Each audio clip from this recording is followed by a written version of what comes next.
In the seen, there is just the seeing. In the heard, only the hearing. In the felt, just the feeling. In the known, just the knowing. So you are not present here as an observable thing, as some conscious entity separate from all this. But most obviously, you still are present. It's just that you are neither an object nor a separate subject. Whatever is seen, you are the seeing of it. Whatever is heard, you are the hearing of it. Whatever is felt, you are the feeling of it. Whatever is known, you are the knowing of it. Whatever happens, you are not the one to whom it is happening. Whatever happens, you are the happening of it, the actual fact of it. And when nothing is happening, you are that nothing in which anything can happen.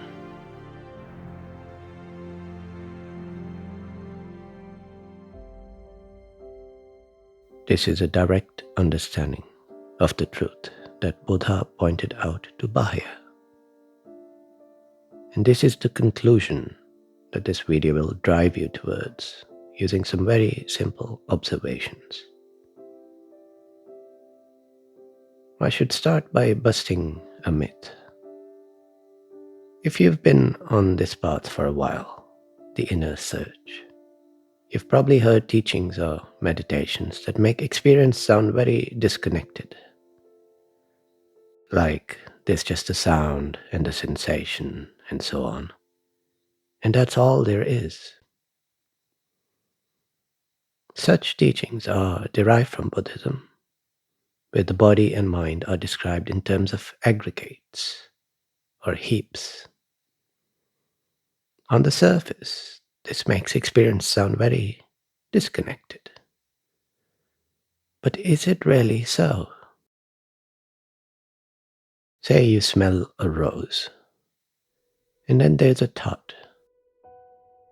The thought is related to the smell. It seems very natural to have thoughts related to what is being sensed or known. But how did the thought know about the smell?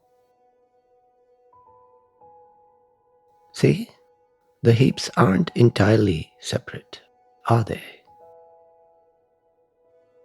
There is some common link. What is that link? That is crucial to get to this understanding. Can the neurons or the subnetwork in the brain that's produced the thought know about the smell? Neurons can't smell, and they can't think for that matter. They can only activate and deactivate, sit dormant, or fire the little bursts of ions. The intricate patterns of these neurons firing is what appears to you as the smell and the thought. Both the smell and the thought are an outcome of this activity. So there are two key factors linking all this together. One is simply that the mind, which is this entire stream of experience, relies on the same underlying structure, the brain. The smell and thought are linked because it is all information, associations, being computed in the one interconnected structure. The instrument of the brain and body is one part of the link. But there is another, even more amazing factor involved in the link. For isn't it you to whom both the smell and the thought appear? That is truly you. To you, the smell and the thought are also linked by their appearance. They appear to the one self. Surely that is you. So what are you? This is where self-inquiry really begins. Here you are going beyond ideas and beliefs and the identity of being this body or mind to seeing reality as it really is. Because everything you know of and can name has already been used up in the explanation up to this point. The brain is the structure on which the activity takes place. The sight of the roses, the smell, the thinking are all outcomes of that activity.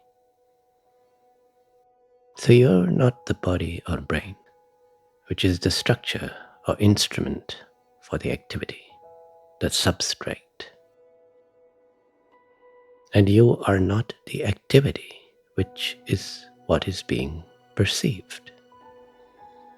The perceptions of the smells, sights, sounds, thoughts, emotions. All of that together is the mind. So then what are you? While the phenomena are wildly diverse, the smell is of an entirely different nature to a thought.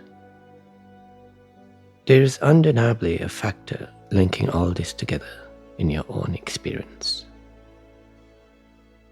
There is a unity to it all. That unity points to you. Otherwise, there would be no possibility of discussing sight and sound and smells. These would be entirely unknown in thought. With this in mind, let's revisit the direct transmission of the truth from Buddha to Bahiya and see what is really being expressed here. This is the actual translation of what the Buddha said. Here in Bahiya, you should train yourself thus. In the seen, there will be merely what is seen.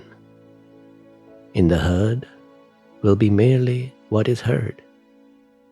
In the sensed will be merely what is sensed. In the cognized will be merely what is cognized.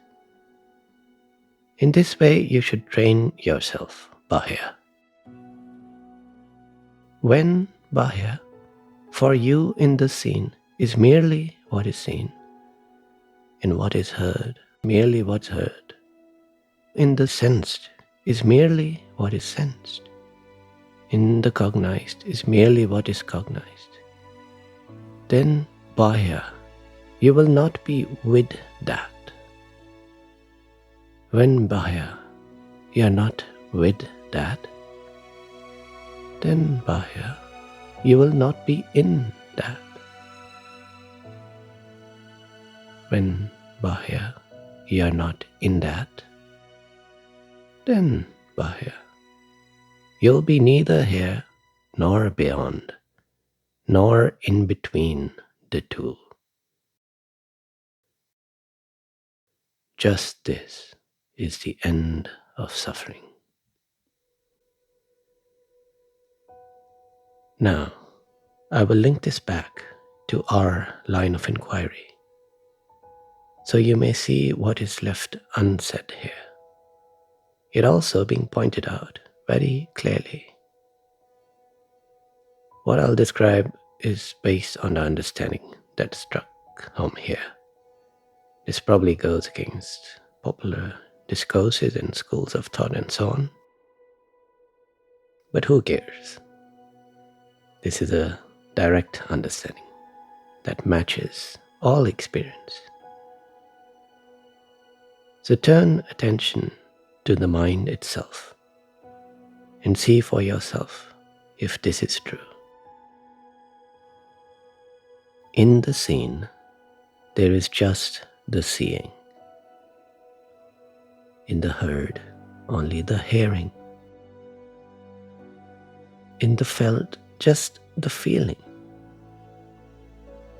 In the known, just the knowing. So there is no you there as a separate entity, as a conscious thing. But you are still present. Because all these distinct phenomena are known to you. To you. But you are not here as something apart, as something separate or beyond. Whatever is seen, you are the seeing of it. Whatever is heard, you are the hearing of it.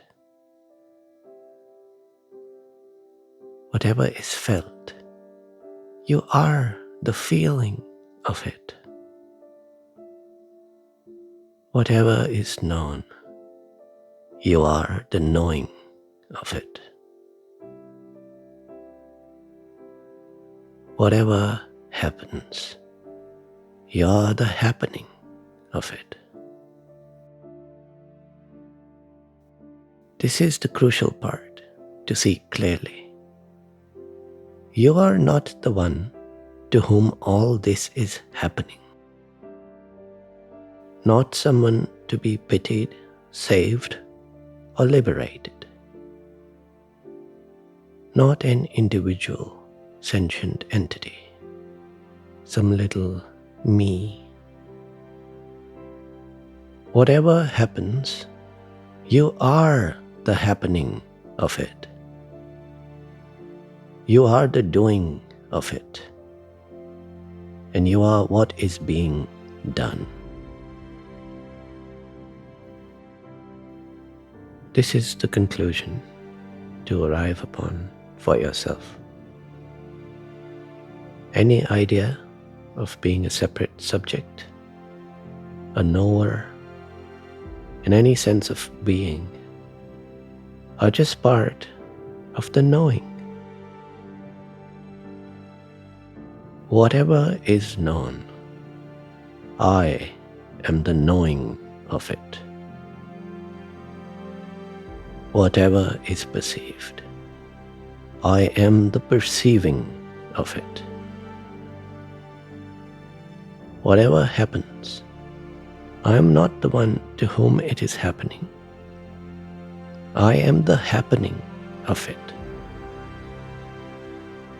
And when nothing is happening, I am that nothing in which anything can happen.